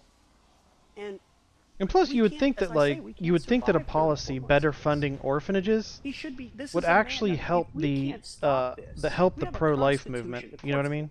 I mean, you do a great job. Like you think that if the anti-abortionists were to say, you know, we're against abortion, but we want to make sure orphanages are better funded to ensure that the children receive, you know, like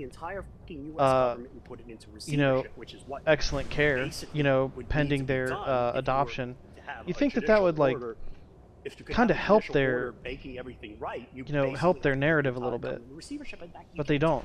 So they have to play whack-a-mole, and he just runs roughshod and over the only explanation as to why that is just because they just want to control what women do. Game while the country goes to hell. The method, the constitutional legal method that the framers of the Constitution gave us to deal with a completely lawless president who doesn't give a about the welfare of the people, who doesn't give about his oath of office. He doesn't give a f about the Constitution. So both of you guys drive through an orphanage? Lunatic on top of that. Okay, so like right away, that's a terrible analogy. And that power. Because like I would never promote driving through an orphanage. And that's why we need not just a Democratic Congress, but a Democratic Congress. Like no, I don't think. Oh my gosh. Who's going to See, that's the thing. Like you don't have to drive through an orphanage. Like it's the whole the ends justify the means argument doesn't fit here. This guy can't be impeached and removed. I mean, he is literally the nightmare that the framers of the Constitution who met in Philadelphia in 1787. He is the nightmare they had in mind when they created and drafted those provisions. If you want to use driving in orphanages as an analogy, it's a moral. I'm saying we drive around the orphanage so that we can provide better funding for the orphanage. Whereas the right wing says we want to drive through the orphanage to prove to everyone how terrible the orphanage is. Like if you want to use that analogy, that's basically what we're doing here. A lot of you write in and you leave comments about that you appreciate that I fight hard, that I never compromise with Trump, and that is absolutely true. And I've written for Democracy Docket. If you go back and look in the archives, I wrote a piece in late 2024 saying we're on our own. And I talked about the large institutions backing away, and frankly that it was really lonely for a lot of people like me who had stood up against Trump and said we needed to fight him and that this was an existential threat. I was sensing a lot of people who were with me in that when Joe Biden was in office and it felt safe, and now all of a sudden when it didn't feel so safe. No, it doesn't. It honestly it does not fit, because I would never promote driving through an orphanage. You know, I understand it's being used as an analogy. The hardest of days and the but no, what I'm saying is we drive around the orphanage. Donald Trump gave a speech so that better funding can be provided for the orphanage. And he picked me out by name. And what the right wing does is they destroy the orphanage to try to convince people that it was a terrible institution. It needs to be destroyed anyway. There's clearly a difference. Let me publicly say that's wrong. But this guy, he's not afraid of Donald Trump. He's not afraid of Pam Bondi. Like, he's not afraid of any of these folks. And so if that's what you think this country needs, which is obviously what I think this country needs, like, George is a fighter. He's going to be on Team Fight. And if you believe that in future generations, what your children and grandchildren are going to ask you about this moment is not the price of gas or the price of eggs or anything else, but what you did to stand up for democracy, this guy's going to have a long list of things he did. Doesn't matter, forget the orphanage. You said Trump is destroying the process to implement fascist policies. You also said you destroy the process to implement social policies. No, I didn't say I would destroy the process. You know, I hope everyone who cares about control of Democratic Congress, which we all I don't want to destroy the process. You know, are looking for fighters. I want to utilize the process. www.georgeconwayforcongress to make sure that everyone freaking has health care. To that in the description of this episode. If you could chip in a few dollars, do that. If you can just lend, you know, write postcards. No, like I want, do that. Whatever. I want representatives to get elected that are not capitulating to the healthcare industry. You know, I want we'll do some street walking. I want representatives and congressmen to get elected that are beholden to their citizens, not special interest groups, so that they can actually implement, you know, better social policies, so they can secure Social Security for the future, you know, for the elderly. You know, so that people can actually go to the doctor without becoming bankrupt, you know? That's what I legitimately want. So for more on the escalation trap that Trump has gotten caught in the Iran war, we are fortunate to be joined again by Professor Robert Pape, Professor of Political Science at University of Chicago. Great to see you again, sir. Good to see you, sir.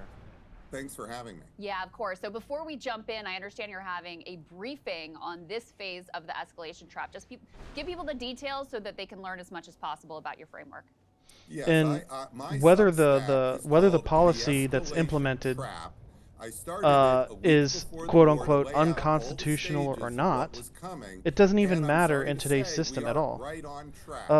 Look, you literally said you would confiscate the wealth of every billionaire to fund social programs, that you don't care what the Constitution says. Yeah, that's true, because I legitimately hate these billionaires. That's true. I feel no pity for them whatsoever. I would sanction the shit out of them. I wouldn't even let them access it, that's true. I hate them so much. Like, like, it's a sickness. It's a disease. Answers to selective questions the next day to everybody who joined. Actually, this is let me. a very good way to stay ahead. This isn't just reacting. We're explaining. Yeah, I did. Okay, yeah, I did say that. We will make sure to I'm not going to rephrase it. I did. They're disgusting. If you have $999 million and you're incapable of providing for yourself, then that's your problem. Israelis seemingly with the U.S. I don't think billionaires should exist, to be honest with you. In Iran, predictably, in response, struck like, look at how to demented. Look at how demented they've become. How do these all the disgusting things that they've done on Epstein's Island. These billionaires. Quite tightly, and like they're a plague on our society. We had before, I understand 1 million views, have been be able to follow things even before they happen. No, actually, I don't feel guilty about saying that. I don't care. I'm not taking that one back. The smart bombs that hit targets, destroy targets, kill leaders, but don't achieve the strategic objectives. Number one, they did not weaken the regime, topple the regime. They didn't even move the regime to a dovish position. The regime is which means you destroy the process to implement social policies. No, there would be no process destroyed. We talked about this last time. Sanctioning individuals is a common occurrence by our government, and at no point has that been deemed unconstitutional in any way. In fact, in the last 19 days, Iran has As a matter of fact, there are actually civil rights activists who have been sanctioned by our government, who are not millionaires and billionaires. And it's in Chinese banks, so we can't get it out. Sure, that opinion is grounded in a comprehensive, complete moral, epistemological, metaphysical worldview, right? Yeah, a worldview that billionaires are they're a plague, they're a disease on our society. That is my worldview. They're not running out of ammo. You see big blast yesterday in. And I like the argument where someone says, like, oh, they're already billionaires. They don't have any need to accrue more money. Like, why would they have to try to get more money? They already have enough. Well, we see that that's clearly bullshit. Because if they've spent their entire lives dedicated to accruing money, you think that they're all of a sudden going to stop when they get to 500 billion? No, they're not. You're asking them to like completely alter their personality. And they're never going to do that. That's why you can take the Iranian Navy. If they're disease and a plague, why are diseases and plagues wrong? Okay. What's going on is they are not losing.